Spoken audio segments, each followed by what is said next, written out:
Oh, welcome one and all. You're just in time for the start of Sportsworks Sunday night. I'm Woody Woodruff, and tonight on the show we'll crown the 2025 IndyCar Series champion, bring you up to speed on the opening weekend of college football, plus get some opinion from Pat Caputo and John Neo here at the Roundtable. But before we unpack all of that, let's begin with the Detroit Tigers, where we had seen this team get back into form, but getting swept in Sacramento by the Athletics and then splitting the first two games of this weekend series in Kansas City, had Tigers players in a foul mood, which turned out to be the perfect backdrop for Detroit lefty Tarek Skubal. To Kauffman Stadium we go. It took a while for the Tigers offense to get going, but Skubal kept the Royals off the board. In the meantime, Skubal with another solid outing. He pitched 7 shutout innings, giving up just 4 hits and striking out 4. And then Detroit's offense woke up in the 5th inning. Runners at first and third when Jake Rogers crushes one deep to center. Tyler Tolbert can't catch up with it. 2 runs came in to score on the triple, and the Tigers were on top 2-0, and they were not done. With 2 outs, Colt Keith rips one into the gap in right center for a double.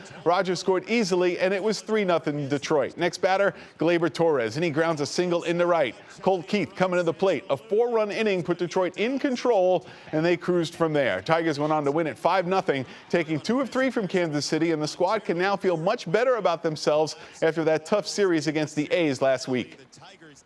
Obviously, Sacramento wasn't a good series for pretty much everyone involved, so to be able to learn from it and move on, take the off day, that also wasn't great to us just based on the travel that we had. So to just show up ready to win Friday. We played a great game, yesterday, and then win another series. I mean, that's what's important. So it's great for us to move on, learn from, kind of what happened in Sac. I don't think we played a good brand of baseball and get back to the team that we know we are.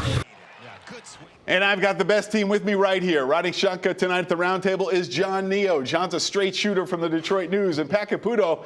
Pat is a legend around these parts as he takes aim at the sports world on 97.1 The Ticket. You like my Western references there? Oh, nice. I know you love it. All right, guys, we'll talk Tigers. Tarek Skubal, they win 5-0. How big of a bounce-back game was this for him, John, especially after the one in Sacramento? For the whole team, but you're counting on this guy to do what he did. And that's, 11 6+ inning scoreless outings for him this year, which is a new Tigers franchise record. No, look, that's the Tarek Skubal we expect.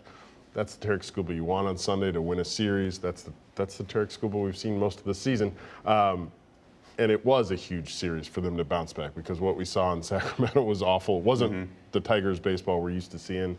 For them to bounce back and go beat a team that's really in the thick of the playoff chase right now. They're trying to win that wild card, trying to catch, Seattle, et cetera. To do that was impressive, I thought. Pat, what about victories like this for Skubal, setting him up for the future as this team moves through the final 24 games of the year? Well, they need him to be really good because ultimately, as good as they are, I mean, they're a really good team, but they've got one dependable starting pitcher. Exactly. And it's him, and that's the uber dependable starting pitcher. So if he has a bad game, that makes it a rough week because you're always expecting to get that. Well, not always shutouts, but, innings, but a lot of innings that are really solid. So what is a big concern right now for these guys? Is it still pitching? Because for a while we waffled back and forth between hitting and pitching. And where is it right now? Where do we think? Right now we're waffling back and forth between good starting pitching and horrendous. No, the consistency is what you're looking for. You got, 24 games left in regular season, or whatever it is now, 36 in the regular season. They're trying to find who's that 2, 3. Who can we count on for game 2 and game 3? Who can we count on? And I don't know who it is right now. Well, let me throw this at you, Pat. Could that be Charlie Morton? He's been a pleasant surprise, but I mean, is he, built for this kind of thing? Well, he's still got a power arm. I mean, he throws in the mid to high 90s, and he's got a real good curveball. The problem is that the curveball is an old school pitch. So, it can be devastating and fool hitters. But if it hangs just a little bit the way these strokes are now with the launch angle, it's goodbye baseball. Right. Not to quote Rick Riz from back in the He's still doing that in Seattle, by the way. Nice guy. But, the left side of the infield, it's a little uncomfortable. I mean, I don't know if people know this, but if they were selecting the All-Star game right now, Javi wouldn't be in it. And, it's just, and Trey Sweeney, I don't know if they were selecting the International League All-Star game and if he would be in it. So that's a bit of a problem.